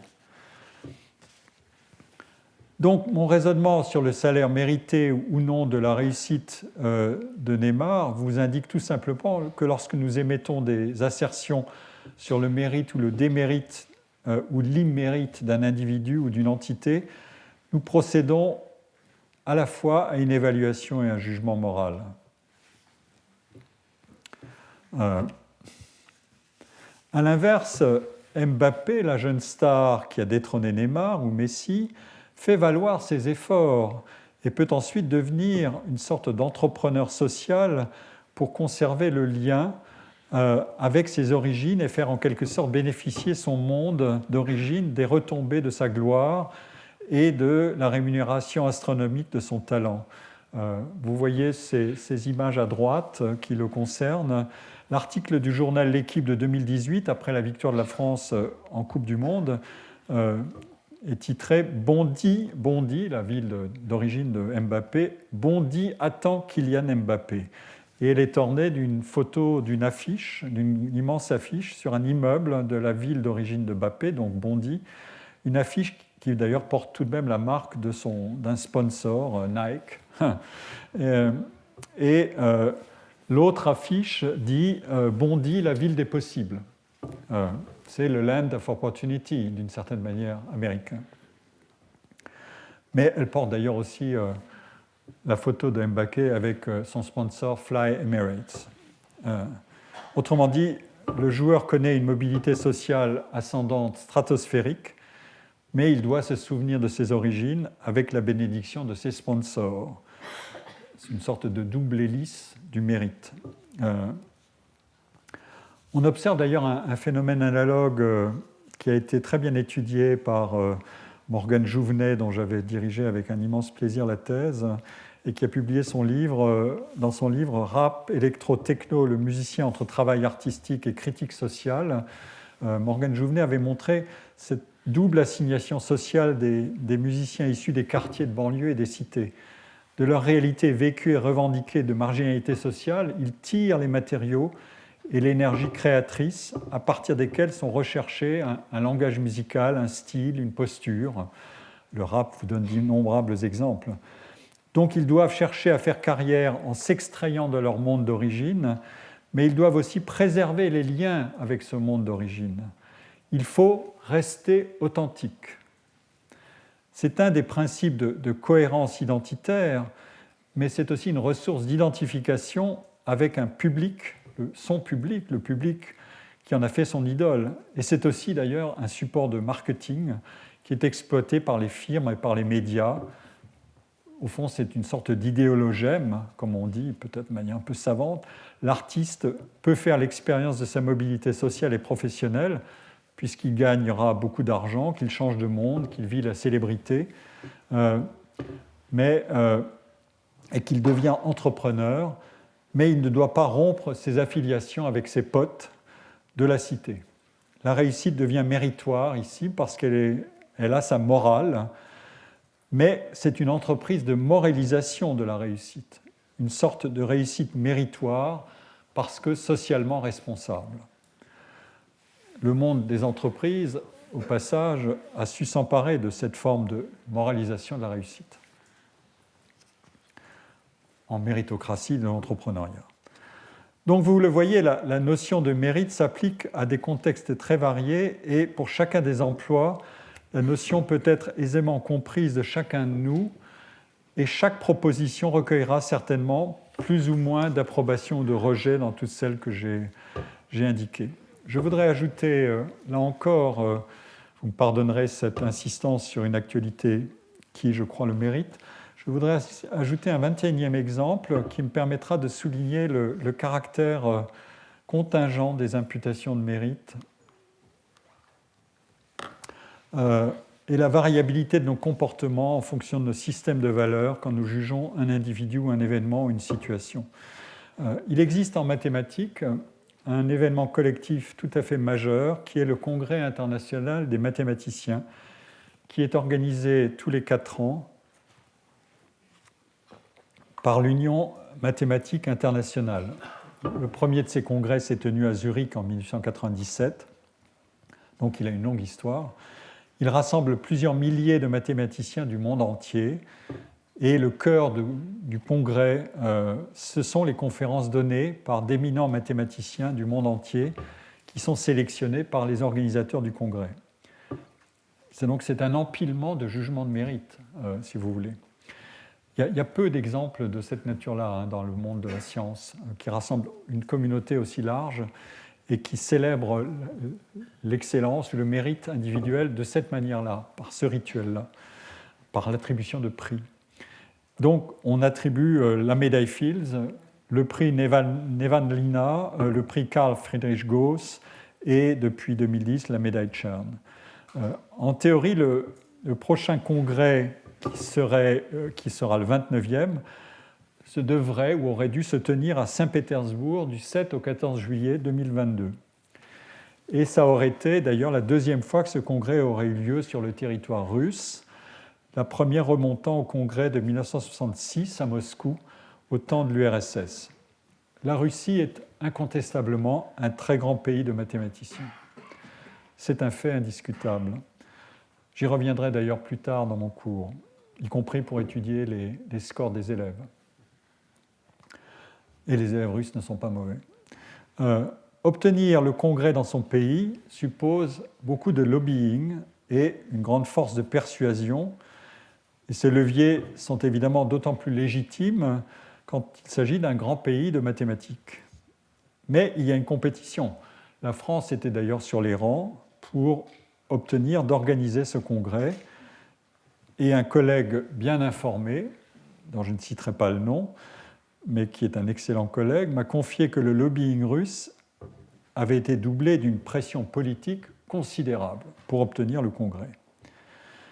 Alors vous devinez ma question, est-ce que la Russie aurait mérité, au vu des événements actuels, que ce congrès se tienne malgré tout sur son sol?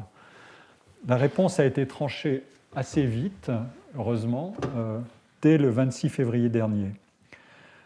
On pourrait invoquer deux arguments opposés. Premièrement, la grande tradition mathématique russe est un critère essentiel pour honorer ce pays de l'organisation de ce congrès majeur, autrement dit pour le mériter. La valeur de la science mathématique russe ne peut pas être abîmée par le comportement effrayant et criminel du dirigeant du pays. Il importe que la science reste autonome et pourquoi pas que ce congrès soit l'occasion de protester contre ce pouvoir. Deuxième argument, le président russe a lancé une guerre d'invasion contre l'Ukraine. Elle provoquera des morts en grand nombre. Et de plus, elle est présentée comme une opération de dénazification du régime ukrainien et de ses dirigeants, ce qui est une insulte aux millions de morts de la barbarie nazie et qui d'ailleurs devrait être ressenti comme tel par de nombreux mathématiciens russes d'origine juive. La communauté des mathématiciens et des mathématiciennes du monde entier pouvait-elle alors se retrouver à Saint-Pétersbourg en juillet prochain? Et les mathématiciens pouvaient-ils agir autrement que par exemple, les très nombreuses fédérations sportives qui bloquent la participation d'équipes russes ou qui boycottent toute manifestation sportive internationale sur le sol russe? L'Union mathématique internationale, c'est-à-dire 65 organisations nationales, a tranché. Comme je l'ai dit le 26 février, elle a annulé la tenue du congrès et elle le tiendra en ligne. Un précédent avait eu lieu en 1982. Le congrès devait se tenir à Varsovie, mais l'état de siège et la loi martiale décrétée par le général Jaruzelski ont conduit les responsables de l'Union mathématique internationale à ne pas tenir le congrès.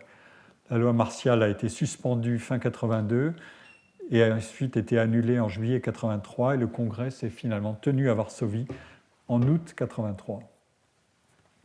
Hélas, la guerre criminelle menée par la Russie contre l'Ukraine ne conduira pas à la même issue, au mieux, pas avant bien longtemps, et moyennant beaucoup de changements, peut-on supposer.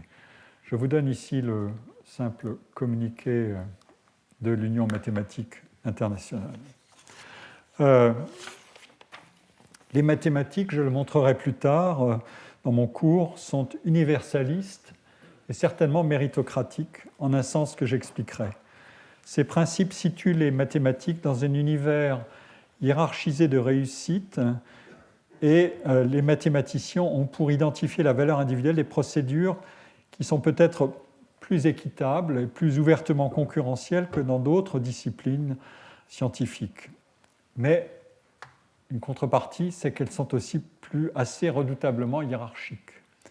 Sylvia Nazar, qui a été professeure de journalisme à Columbia University, elle est aujourd'hui émérite, et qui est l'auteur d'une fameuse biographie du mathématicien très connu John Nash, A Beautiful Mind, vous savez, cette biographie qui a inspiré le film Un homme d'exception, a observé ou a recueilli des témoignages sur la biographie de John Nash, et notamment sa formation à Princeton. John Nash, je vous le rappelle, c'est le seul mathématicien économiste qui est à la fois lauréat du prix Nobel d'économie ou du prix attribué par l'Académie de Suède, etc., en 1994, et du prix Abel de mathématiques en 2015, qui est considéré comme la seconde des plus grandes distinctions en mathématiques, l'autre étant la médaille Fields. Sylvia Nazar, à propos de la... je crois que j'ai la citation. À propos de la carrière de John Nash, a interviewé toutes sortes de gens qui l'ont côtoyé au département de mathématiques et fait le portrait suivant de l'atmosphère dans ce département de Princeton. Elle dit « L'atmosphère, pour être amicale, n'en est pas moins à la compétition. Les insultes et les vantardises étaient les ingrédients majeurs des railleries à l'heure du thé. C'était dans la salle commune que tous ces jeunes mâles s'observaient, essayaient mutuellement de s'impressionner, prenaient des pauses et croisaient le fer. Aucune culture n'était aussi hiérarchique que celle du département de mathématiques. Chacun y occupait un rang précis en termes de mérite et de prestige, même si ce rang pouvait être soumis à des fluctuations lors des défis et des empoignades qui se produisaient chaque jour. Tous ces jeunes gens étaient habitués à être les meilleurs et les plus brillants dans les écoles d'où ils venaient, mais c'était aux meilleurs et aux plus brillants des autres institutions qu'ils se heurtaient à présent. C'est une citation que vous trouverez aussi dans un excellent livre de Bernard Zarka, L'univers social des mathématiciens. Je crois que c'est le titre. Il y a en fait, pour le dire comme ça, un prix à payer, comme dans tout univers très hiérarchisé par des qualités qu'on possède plus ou moins. Et dans le colloque du 24 mai prochain, Odile Chatirichvili examinera des textes, notamment autobiographiques du grand mathématicien Alexandre Grothendieck, qui sont d'ailleurs disponibles maintenant autrement que sur Internet, dans un volume publié par Gallimard, et pour analyser le comportement à l'égard du mérite de ce génie des mathématiques, qui est français, après avoir vécu, il est d'origine étrangère, mais il a fait sa carrière en France, et où Grothendieck exprime notamment ses remords d'avoir été dans sa jeunesse si plein de morgue à l'égard de collègues et d'étudiants moins talentueux que lui. Mais, comme je viens de le dire à propos de cet exemple, il y a une hiérarchie supérieure de valeurs universelles. Il n'y a pas simplement un universalisme de la science et du talent dans la science, il y a une hiérarchie supérieure de valeurs, comme le droit des peuples à disposer d'eux-mêmes librement. Et l'universalisme fait donc partie des principes de sélection dans la méritocratie dans une science, mais peut faire aussi partie à un autre niveau de ce qui peut être jugé mérité ou non l'annulation ou le boycott dans cette circonstance.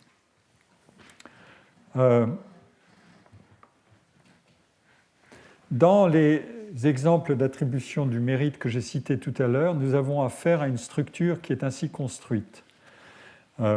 Il est question d'une personne ou d'une entité, une ville, un monument. Il est question de qualités exprimées dans l'action ou dans des réalisations ou des qualités morales, ou il est question au contraire de traits d'immoralité ou de comportements délictueux ou criminels. Il est question de situations favorables ou défavorables, la chance ou la malchance, ou de situations incertaines, des situations risquées ou qui peuvent être dommageables ou bénéfiques.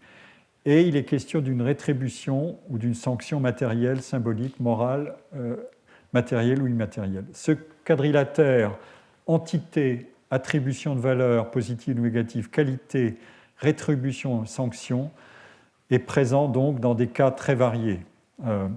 Réussite scolaire, rétribution du travail, réussite professionnelle, action bénévole courageuse, récompense officielle du mérite, prise de risque, réparation du dommage, punition du crime, condamnation morale d'un comportement indigne, importance accordée à un savoir expert, succès dans un concours face à un jury. Si vous dites, et c'est ce qui permet de comprendre pourquoi nous pratiquons ce type de jugement avec des coordonnées très variables d'une situation à l'autre, mais que nous le pratiquons tout le temps. Simplement, il faut déterminer les coordonnées exactes de ces situations. Si vous dites tout travail mérite salaire, vous avez aussi implicitement à l'esprit un contrefactuel. Ne rien faire ne peut pas mériter salaire. Mais si vous ajoutez sauf s'il y a chômage contraint ou crise sanitaire, autrement dit, dans des conditions normales où tous les individus font face à une situation donnée, travailler pour gagner sa vie, celui qui déroge ne mérite pas la rétribution qui est normalement accordée à ceux qui font l'effort de travailler. De même, si, pour reprendre un exemple du sport, qui est un des creusets de ces attributions de mérite, si Quentin Fillon-Maillet a brillé aux Jeux de Pékin, c'est qu'il était sûrement un athlète hors norme et ses médailles étaient bien méritées. Si je pratique maintenant un contrefactuel, par exemple celui qui pourrait déployer des adversaires malheureux et pas très fair-play, alors il faudrait dire « Oh, il a profité d'un coup de chance, ou il a bénéficié de la malchance de ses adversaires, ou bien il avait un équipement qui était très supérieur à celui de ses adversaires, ou alors il avait les moyens de s'entraîner que ses adversaires n'avaient pas, etc. » Donc, il ne méritait pas, il méritait sa victoire en un sens premier, mais il ne méritait peut-être pas de gagner en un sens second. Mais pour le faire, pour pratiquer ce genre de raisonnement, il vous faudra beaucoup plus d'informations pour diminuer le mérite du vainqueur que pour reconnaître son mérite dans le format habituellement objectif, qui est de dire une course, des candidats, des caméras, des arbitres, des commissaires de course pour vérifier la régularité des opérations et un résultat. Et ce résultat, il est objectif, mais si vous voulez le contester à votre manière, vous avez peu à peu instillé dans le contrefactuel une série de mises en doute sur l'égalité devant la compétition. Alors, bien sûr, au café du commerce, on peut diminuer le mérite de n'importe qui, sans disposer parfois de beaucoup d'arguments. Mais quand il est question de procéder à une analyse plus objective des conditions dans lesquelles une récompense a été attribuée, et surtout si elle est importante, et si l'intention est de contester la légitimité de cette récompense et de contester le mérite du lauréat, il faut donc rechercher dans la production de la performance ou de l'action récompensée ce qui aurait pu distordre la morale ou l'égalité devant la compétition ou la régularité du comportement. Le sport, mais aussi toute forme de compétition dotée de fortes règles et de procédures d'évaluation suffisamment institutionnalisées, nous offre une sorte de terrain sans limite pour l'analyse du jugement de mérite dans cette forme à la fois factuelle et dans sa forme contrefactuelle possible.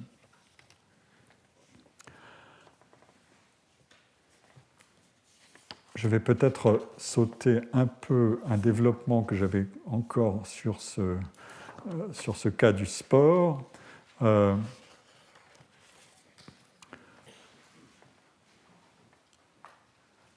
Et j'en viens à un sujet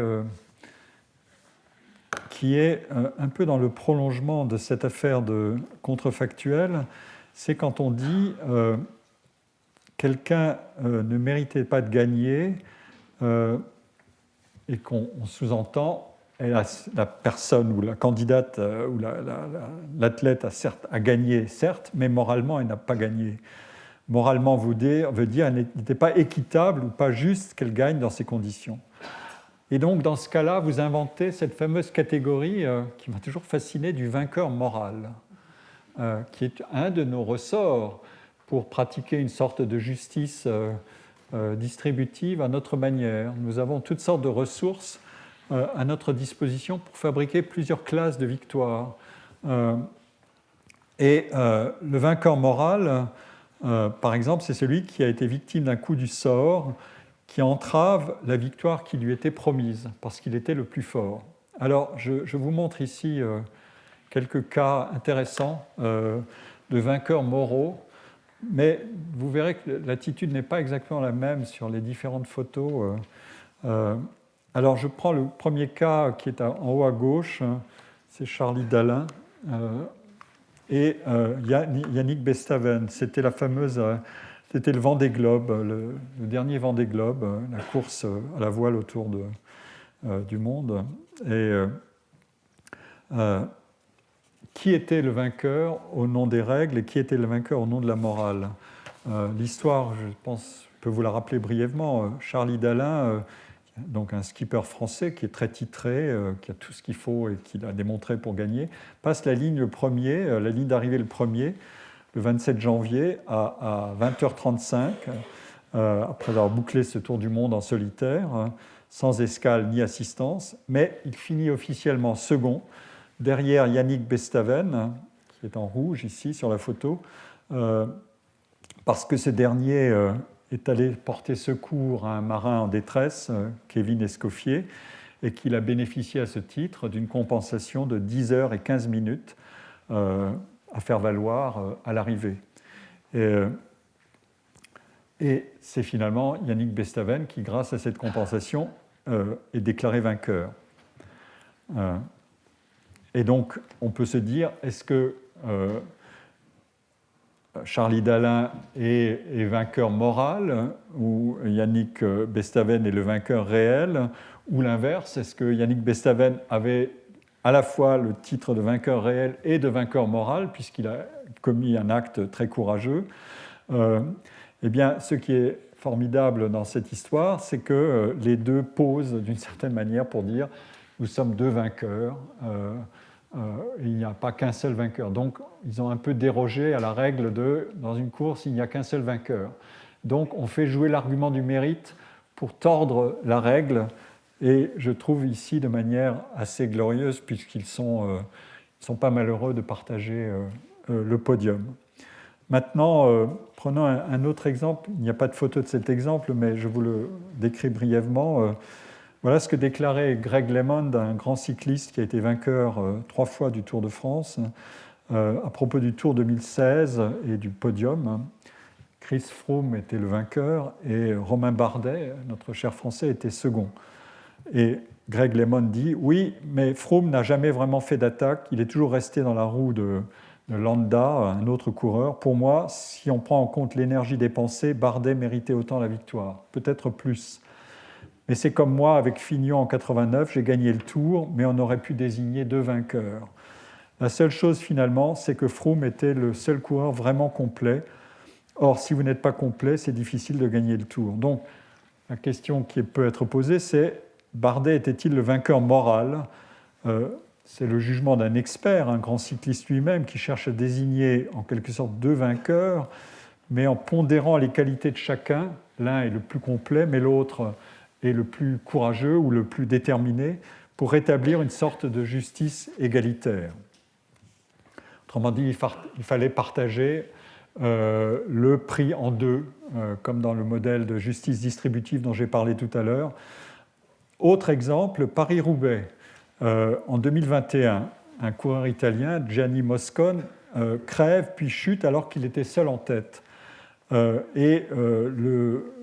chaîne Eurosport titre « Qu'on aime ou qu'on n'aime pas Moscon, c'est le vainqueur moral ».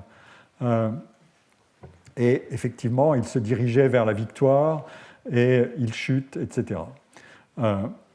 Et autre exemple encore, c'est sur la partie droite à gauche, la partie gauche et en bas de cette diapositive, en Formule 1, au Grand Prix de Russie, décidément, à Sochi en 2018, et à Sochi en plus. Valtteri Bottas, un coureur de Formule 1 qui fait partie de la même écurie que Lewis Hamilton, qui est l'autre. Bottas est à gauche et Hamilton à droite. Est en tête de la course. Et il est dépossédé de sa victoire qui était certaine parce que l'équipe a prié Bottas de se faire dépasser, d'accepter de se faire dépasser par son coéquipier pour que le coéquipier engrange des points pour le classement final des conducteurs. Bottas estime évidemment être le vainqueur moral de l'épreuve, mais comprend aussi que la priorité devait être donnée à son équipier Hamilton. Et Lewis Hamilton lui-même déclare « C'est la victoire dont je suis le moins fier ». Il suffit de regarder la tête des 2 participants pour comprendre ce qui s'est passé. J'ai coupé la photo parce qu'il y avait en dessous le visage de Vladimir Poutine. Qu'est-ce que ces exemples de victoire morale ont de commun? Ils font apparaître que le vainqueur moral est soit celui qui avait bien toutes les qualités nécessaires pour gagner, mais que des éléments contingents sur lesquels il n'avait pas de contrôle se sont interposés pour l'empêcher, la malchance ou les ordres de l'équipe pour faire respecter des consignes favorables aux coéquipiers, ou alors c'est soit il avait l'attitude nécessaire, le panache, mais pas la totalité des qualités de son rival, bien que moins héroïque mentalement, a su bâtir sa victoire avec méthode et sans gloire, sans vraie gloire. Autrement dit, les résultats sans la manière, comme on dit, contre la manière sans le résultat. Nous voyons ici apparaître deux dimensions essentielles des débats sur le mérite. L'attribution du mérite, ici la qualité de vainqueur moral par exemple, suppose que l'individu serait, si rien n'échappait à son contrôle et à ses responsabilités, pleinement bénéficiaire des qualités intrinsèques qui auraient dû assurer sa réussite. Mais les exemples ci-dessus montrent aussi que la réussite comporte un élément d'aléa et de risque qui peut être favorable ou défavorable. Il est défavorable à Charlie Dalin, mais favorable à Yannick Bestaven, puisqu'il a décidé de se porter au secours d'un navigateur en détresse, en sachant le coût que cet acte moralement parfait pourrait avoir, puisqu'il sacrifierait peut-être ses chances de victoire. Mais peut-être que cet acte de solidarité accompli, ça lui a permis de bénéficier d'une motivation accrue. Voilà. Donc cet exemple, ces exemples montrent aussi que l'aléa ou la prise de risque sont des leviers puissants pour susciter l'admiration et attribuer le mérite par compensation. Comme je le disais, Froome contrôle tous ses adversaires avec une équipe surpuissante, mais Bardet prend des risques. Le vainqueur moral, selon Greg Lemon, c'est celui qui prend des risques. Autrement dit, trop de contrôle transforme la compétition en un plan calculable et tue au fond la compétition. Ce qu'on aime dans le spectacle de la compétition, c'est l'aléa. Je vous rappelle le livre absolument génial Les jeux et les hommes de Roger Caillois, qui décompose tous les facteurs de l'aléa, de la compétition et même de la transe dans la compétition pour décrire et classer les différents jeux. Et c'est un livre fantastique. Je vous recommande de le lire, de vous précipiter en librairie. Vous ne perdrez pas une minute de votre temps à le dévorer. Donc, trop de contrôle transforme la compétition en un plan calculable. C'est le cas de Froome et d'Hamilton. Trop d'aléas fait disparaître toute possibilité de contrôle. C'est le cas de ce cycliste de Paris-Roubaix sur la droite, couvert de boue et qui chute. Donc, ces exemples sont ceux d'activités dans lesquelles il y a une dimension d'aléa qui est inhérente à la production de la performance. Et le coefficient d'aléa est plus élevé que dans des activités plus routinières, d'où la double lecture possible du mérite rétributif. La victoire va à celui qui a gagné, elle est méritée, et morale. La victoire aurait pu aller à un autre, mais qui était peut-être plus loué ou qui méritait plus d'éloges, mais qui a dû faire face à l'aléa. Évidemment, l'idéal, c'est ce qu'on appelle des beaux vainqueurs, ceux qui ont mérité leur victoire sans discussion possible et qui sont aussi moralement des vainqueurs au titre des arguments que j'ai cités. En somme, pour construire cette notion de vainqueur moral, il faut faire intervenir des facteurs qui ne sont pas sous le contrôle d'individus et qui l'ont empêché de gagner. On peut généraliser le comportement, et je vais me diriger vers la fin de ce cours ainsi, avec cette analyse du comportement responsable ou non, et de la responsabilité. Et on peut généraliser ce raisonnement en évoquant la gamme des facteurs qui agissent sur la performance ou sur une action méritoire, et en distinguant ce qui est sous le contrôle de l'individu et ce qui ne l'est pas. Ici, j'emprunte en partie à l'analyse de David Miller, qui est un grand philosophe politique du Nuffield College d'Oxford et qui a écrit un article assez cité et des livres très connus. Son article s'appelle Two Cheers for Meritocracy. L'argument est le suivant. Les individus n'ont-ils de mérite au sens moral du terme que sur la base des aspects de leur performance qui sont sous leur contrôle volontaire comme l'effort, dont je vous ai dit que c'était un ingrédient. Considérons une performance qui dépend d'un talent naturel, par exemple l'ascension de l'Everest, ou l'interprétation d'un concerto d'un grand compositeur classique, de Beethoven par exemple, à un niveau professionnel.